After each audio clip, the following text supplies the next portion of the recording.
I decided to breastfeed my son. I wasn't a first-time breastfeeding mom. I have a 2.5-year-old as well, and I nursed her for 12 months. When my son was born, prior to that, I had taken another breastfeeding class, so it was my second breastfeeding class I had taken. So I was pretty well versed in how to breastfeed. One of the nurses had come in with my son. She had done some kind of test and brought him back to me, and she said, "Your son is always going to want to be held." And I didn't know what that meant at the time, but that night, the second night in the hospital, my son screamed the entire night. He screamed ever since. And I didn't know at that time what it had meant, but that nurse, she was right on. I held my son every night for 12 months until we found Dr. Milton. I would nurse him.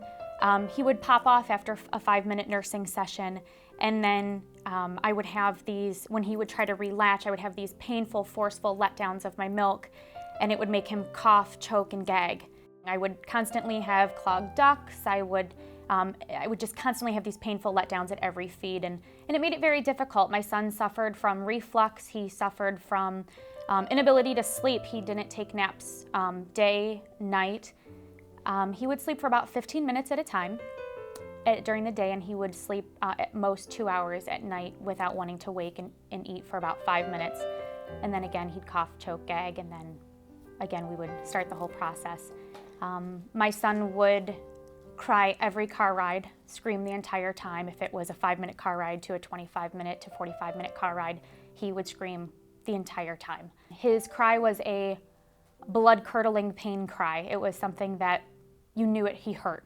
We tried Similac Sensitive, Similac Complete, we tried Alimentum, we tried Elecare, Neocate, goat's milk, we tried everything. During this whole time of trying all these formulas, we did sleep doctors, chiropractic care, I saw neurology, endocrinology, oh goodness, a dietitian, ENT about 3 times. 6-month appointment, I brought up, does my son have tongue tie? I went in the office and I said at one of his well visits, are you sure my son's not tongue tied? I said, 6 months, it said your child should stick their tongue out. And I would stick my tongue out at him and he wouldn't stick it back out at me.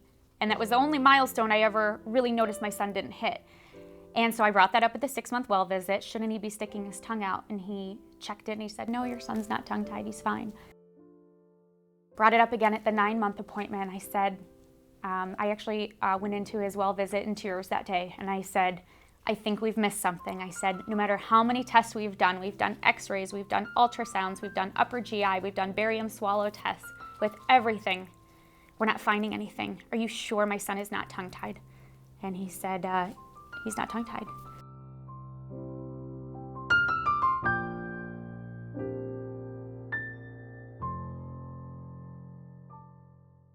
So I came in and I had to fill out this evaluation form, and I checked every box.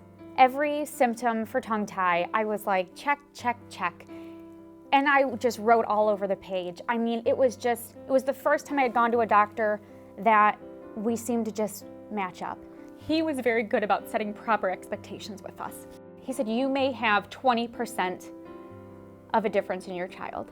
He said, you literally may only have 20%. He said, you have so much learned behavior at this point with your son. The procedure, no joke, was about 4 minutes long. And my son took a nap that day, and he naps every day. He napped twice today. He sleeps at night. He sleeps through the night. And I feel like I'm getting to know my son all over again. He's just happy. He plays. He doesn't scream all the time. I would say, and my husband and I talked about this, what we've truly seen, I would say we have 80% change. It's just what he did for our family, to just give us peace. It wasn't so much that my son cried all the time, it was that it was so hard to handle what was causing my son to cry all the time and what was causing him so much pain. So Dr. Milton, being the person he was and the doctor, the caring doctor that he is, the fact that he's trying to educate other doctors, I think is so fantastic, because other pediatricians need to be educated so other families don't go through what we went through. And I would do anything to help other families never go through what we went through, because it is so hard to have your son or daughter or any child be in pain like he was for so long and have nobody know what you're talking about, and people constantly looking at you like you're crazy, but you truly know as a mom that there is something wrong. So Dr. Milton was a godsend for us, and I'm so appreciative for everything he did for us.